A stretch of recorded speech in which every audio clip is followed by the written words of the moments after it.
and welcome to ETF Edge, your go-to place for everything exchange-traded funds. I'm your host, Bob Pisani. You knew that, right? On Wednesday, SEC Chair Gary Gensler is going to hold a vote on one of his most controversial proposals. That is a rule that would require corporate America to disclose material risks posed by climate change. President Biden said climate risk is an existential threat and that it posed a greater risk than nuclear war. The ETF community is watching the vote closely because the proposal will provide much more data on climate issues that can be incorporated into environmental, social, and governance ETFs. Let's talk about the implications with Arnie Nowak, DWS Head of Systematic Investment Solutions for the Americas, who also runs several ESG-oriented funds. Also joining us, Dave Nodick, Financial Futurist. I love that title. How about, Arnie, let's just explain to people what's going on. Number one, how's the vote going to go? And simply explain, what would this proposal, if it goes through, require corporate America to do? Yeah, so fundamentally what we're talking about is rules that stipulate what corporations here in the US have to publish in terms of their emissions data. Specialists go a little bit more deeply. There's Scope 1 emissions, Scope 2 emissions, Scope 3 emissions. So basically saying where along the value chain of you as a corporation do these emissions apply? And in terms of how the vote is going to go, I'm going to myself abstain in trying to make a recommendation or a prediction. But it's an important vote. Isn't it fair to say, though, that Mr. Gensler would not hold a vote that he's going to lose? It sort of makes sense that something's going to happen. Dave, you're shaking your head over there. Well, first of all, the SEC's done a really good job at losing lately, so I wouldn't put any bets out there at all. But also, I think that this is something that really does need to be resolved. It's been 2 years we've been sitting on this set of proposals. They largely line up with European standards that are already in place. They're largely redundant with California standards, which are already being litigated. So it sort of fits into this ecosystem of greenhouse gas disclosure, which frankly is a good thing if we standardize it a little bit. Yeah. That's really the positive thing that could come out of it. But I actually think there's a reasonable chance this doesn't get a thumbs up vote and go through a litigation process. I think there's a reasonable chance. You think it's not going to pass? I think it's 3-2, right? The Democrats to Republicans. I don't think this is purely a partisan thing. If you read through the enormous number of comments that this got, 1,000 legitimate comments from the industry. 15,000. 1,000 of which were deemed by Ropes and Gray to be like legitimate, like unique new ideas. There's really good points in there made by the industry about some of the regulatory burden. I think those are going to carry a bunch of weight.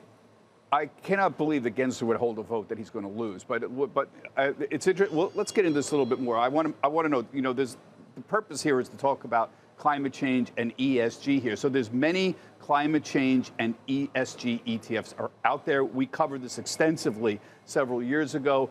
Arnie, you run several of them out here. That's why we have him here, folks. He runs some of these. So where does the ETF community come down on this? Are they generally in favor of this proposal, and why?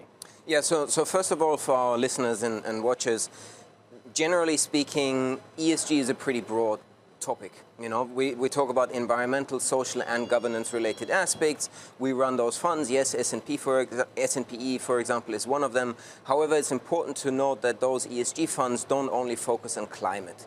We do have some strategies that specifically focus on climate. For example, USCA, it's called Climate Action, MSCI, and on here the it US is. We're putting up the chart here. Wonderful, thank you.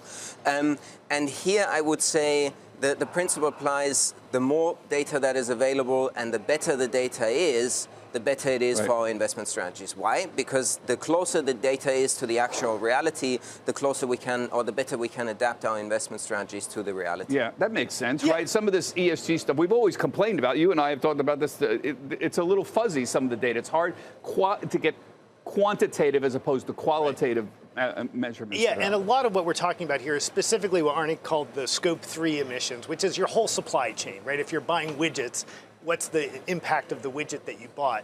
That's a particularly, you can imagine if in a big complex company, chasing every part in your entire organization is a big deal. there is already a data infrastructure set up to provide that. You have to pay for it now. You pay Sustainalytics, you pay MSCI. They give you good estimates on what those Scope 3 emissions are. This would actually make those publicly disclosed and put the burden back on the companies. So I think there's real reason for this data to be out there and standardized. I think anybody on the buy side, anybody who's an investment manager, obviously would like better and cheaper data, and this is going to make for better and cheaper data. Let me back up a little and ask you, Dave, what happened to ESG? I mean, remember a few years ago, don't you remember, folks? We did these stories, environmental, social, governance, ETFs, they were all the rage. But that enthusiasm has gone away. There's been outflows from most ESG funds. Several have shuttered. There's been investor uncertainty over just how to define and measure ESG. There have been high fees, and there's been political controversy. So, Dave, is ESG still relevant? And if it is, how is it going to redefine itself? This is a classic case of the old Gartner hype cycle curve, right? So in 2017, we were at the peak of hype on ESG, lots of new products launching, was in the press all of the time. Now we're on that sort of curve of disillusionment where everybody's like, oh, this is never going to be worth anything. Right.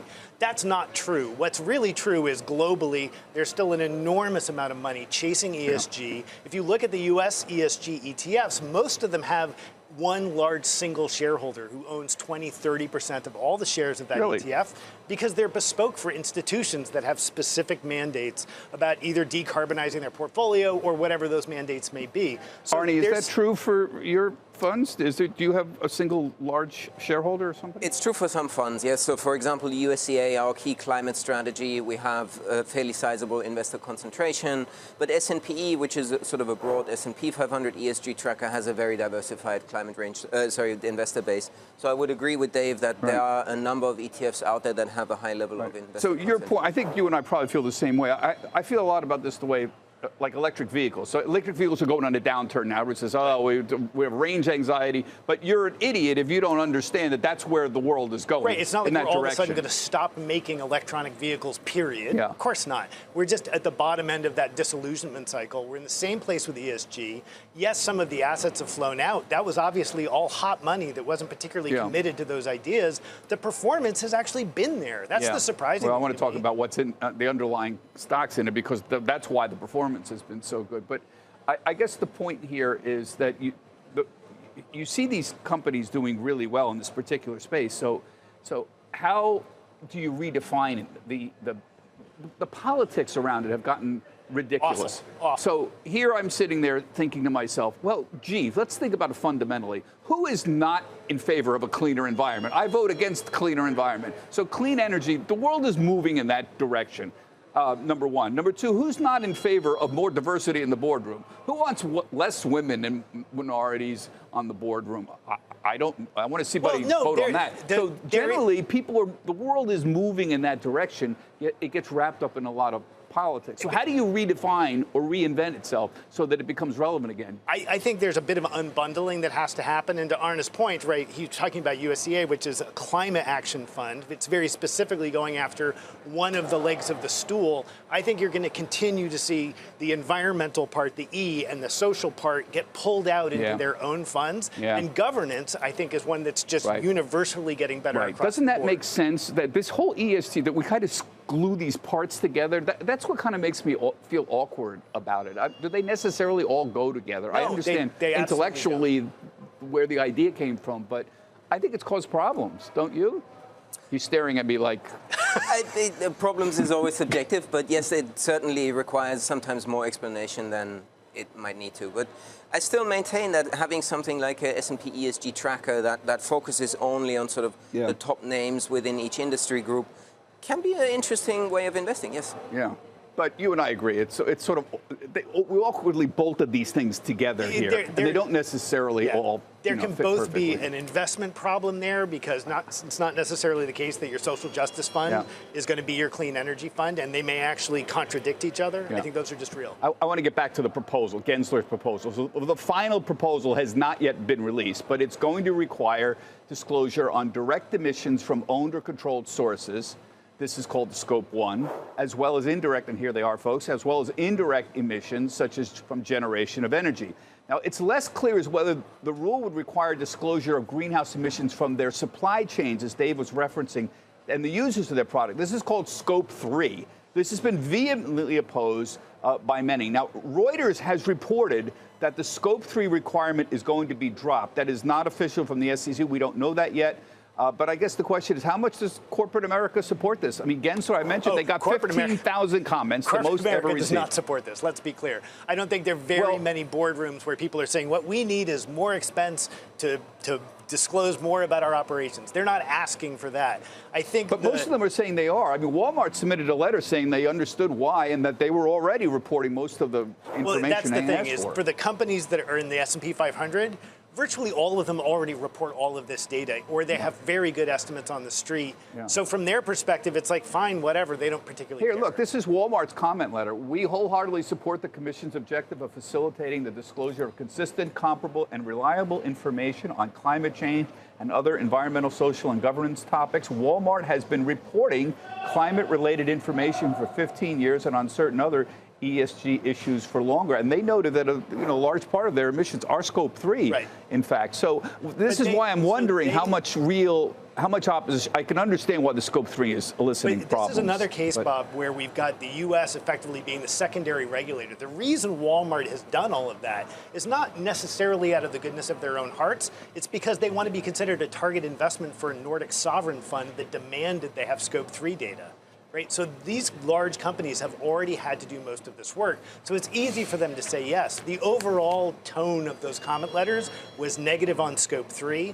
If they cut all of the Scope 3 requirements out and only require Scope 1 and Scope 2, then I'm with you, and I think that they probably do get a thumbs-up vote, and it's not even that big a deal. So assuming that we eliminate, Reuters reported they're going to drop the Scope 3. Let's assume that actually happens, and they leave in Scope 1 and 2 and even soften it a little bit.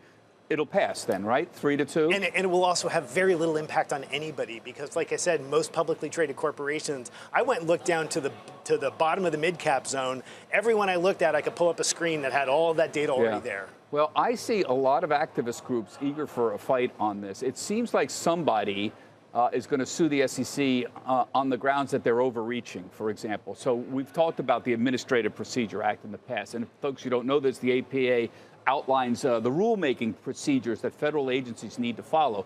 And there's a very famous clause in here called the arbitrary and capricious standard under the APA, which requires that the actions of any federal agency had to be based on some connection between the facts found and the regulations that's created. They can't just make up stuff. So the question is, how successful would a lawsuit be? In this case, corporations are going to probably argue that the SEC failed to establish there was a problem that needed some kind of regulatory action.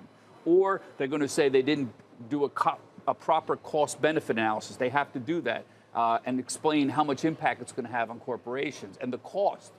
Or they didn't account for all the public views that are out there. There's all sorts of lawsuits potentially. Million ways they could do that. And we're living in an era where people are suing the SEC and winning. People are suing the EPA and winning. Right? Yeah. There is a concerted effort to dismantle the administrative state any way you can. So I think it almost goes without saying, whatever happens and gets passed, somebody's going to sue on the APA to try to undo it, because what's really going on is trying to erode the foundations of the SEC's rulemaking authority from the start. Right. So there's a broader ideological assault that's going on here, independent of the climate change proposal itself. It almost doesn't matter what rules the SEC comes out with next. If they're in any way a burden on corporate America, they're probably going to get sued for it. Yeah. And yet the world is moving in this direction. They are moving towards more disclosure because actually it does have a material impact.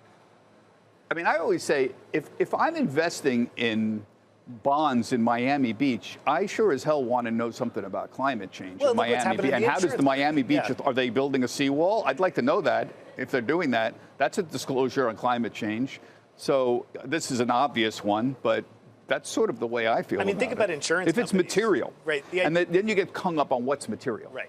But think about what's going on in the insurance market right now, not just in Florida, but in California as well. You're seeing, homeowners insurance getting pulled further and further back, fewer and fewer issuers. These are precisely the kinds of risks that would get disclosed more broadly across industries. Yeah.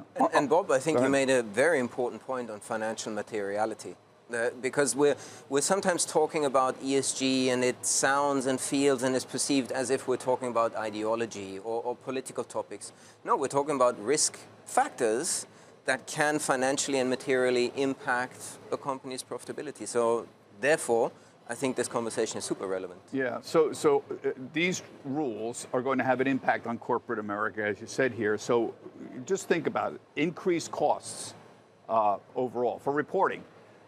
Increased litigation risk from both the SEC potentially suing them and from activist investors suing them. For example, can you see an activist investor saying, you know, based on your disclosure, XYZ company, you're not doing enough to address climate risk?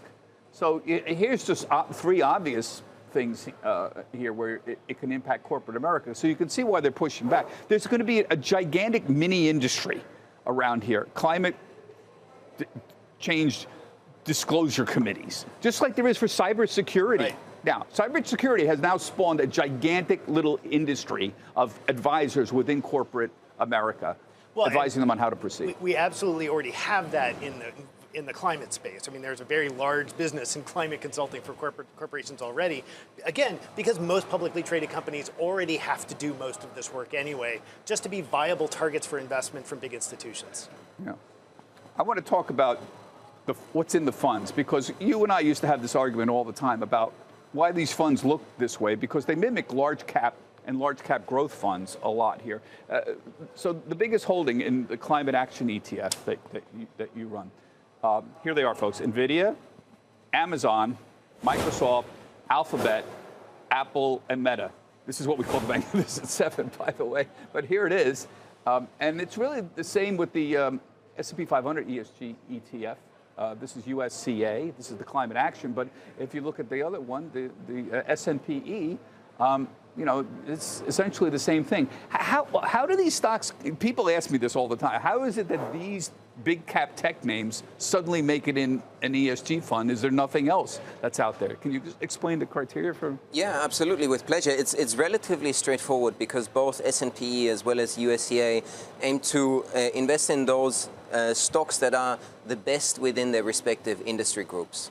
So the idea isn't to be super concentrated and only select a handful of stocks that do the best from an ESG or from a climate principle, but still have a portfolio that largely resembles the economic makeup of the US economy, largely resembles the weights of each industry group within the benchmark index. And so, you know, there's sometimes a misperception that ESG funds cannot invest in energy companies. That's absolutely wrong. No. Energy is a vital component of our economy, naturally. You know, every light that glows needs to be powered. And so the ESG funds that resonate the most in our experience are the ones that acknowledge economic realities of production of necessity, and at the same time invest in those companies that do relatively well compared to the rest of their peers. So the point here is try to answer the simple question: why are tech and communication services? Because these are reflective of the industries, right? Yes. So if 27% of the S&P is technology stocks, 27% of an ESG fund is going to be in technology. Is that, am I correct? That's roughly correct, yes. So the reason that you see, I'm just trying to lead you here to answer the question, why are we just seeing so many tech stocks, is, well, that's the way it is. There are energy stocks that are in the ESG ETFs, right? Conoco shows up all the time in these. Absolutely. They're just further down because their market cap is smaller. Is it the answer as simple as that? It really is, and even if you go to a fund that doesn't have those kinds of guardrails, which I think are actually very smart for most investors to stay broadly invested in the global economy, even if you didn't want to do that and you go to a pure sort of leaders type strategy, of which those products exist, those funds end up tending to be even more heavily invested in tech because, frankly, tech is one of the cleaner industries in the world.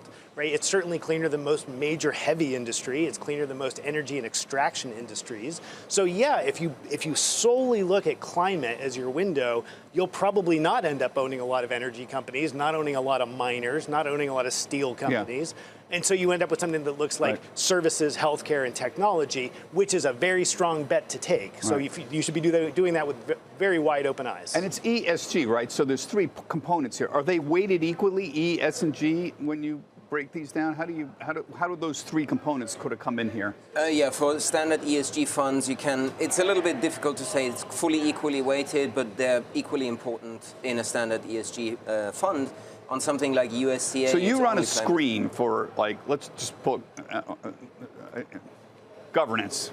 diversity in the boardroom. Is that a factor that's considered when you screen it? Is it there's a score assigned? I mean, it's quantitative, right? It's purely quantitative where, let's say, under the environmental category, there's a number of factors, under the social category, a number of factors, and governance, a number of factors as well. Then they get aggregated into one broad ESG score. Okay, so how do we push this ESG story forward? It's like electric vehicles. Right now, it's in a hole, right? Nobody wants to talk about it. Nobody wants to talk about this right now. So it seems like, I said this before, most people are in favor of clean energy. Most people are in favor of diversity in the boardroom. How do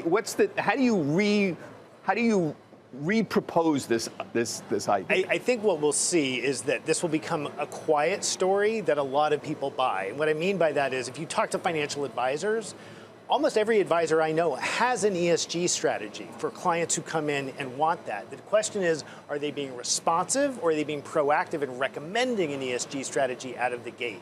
I would say back in the hype cycle when it was the hot news in 2018, there were a lot of advisors who made the pivot towards actually learning a lot about ESG and starting to build their practices around that. Those folks pulled back. They probably aren't coming back. The demand from individuals, however, never really waned. What went away was the hot money of people thinking this was going to be a momentum kind of play. It's not a momentum play. This is a long-term way of approaching your allocation. ESG funds did have their moment. Remember 2018, 2019, we were doing this all the time. Yeah, it was like smart beta in 2010. Yes, yeah. Or even pot ETFs or crypto. I mean, this is the beauty of the ETF business. It picks up on whatever was hot. Picks up everything. And that was hot now. Right. Anything else, Arnie? The only thought I want to share is actually the topic of climate emissions actually has applications beyond pure ESG strategies. So, for example, 2 weeks ago we launched our first active ETF. It's a global natural resource ETF. It's not an ESG strategy, yet the manager pays close attention to carbon emissions, makes predictions in terms of what's the symbol for that? NRES, N-R-E-S, natural resources. Very interesting fund from my perspective, not an ESG fund, yet the topic of carbon emissions super important. Okay, thank you for getting that in. Appreciate that. This has been an interesting discussion, folks, because this is going to be a hot topic this week. We're ahead of it. And of course, that's the purpose of us being here. That does it for this week's ETF Edge. My thanks to Arnie and Dave. We've asked Dave to stick around and give us his perspectives on ETF trends in general for the ETF Edge podcast. That's coming up right after the show. And remember, you can see all of our shows on our website, etfedge.cnbc.com. Everybody have a healthy, happy, and safe trading week. Get the ABCs of ETFs with the ETF Edge newsletter. Your weekly update on the hottest trends, expert analysis, actionable ideas, and exclusive insight from host Bob Pisani. Sign up now at cnbc.com/ETF Edge newsletter.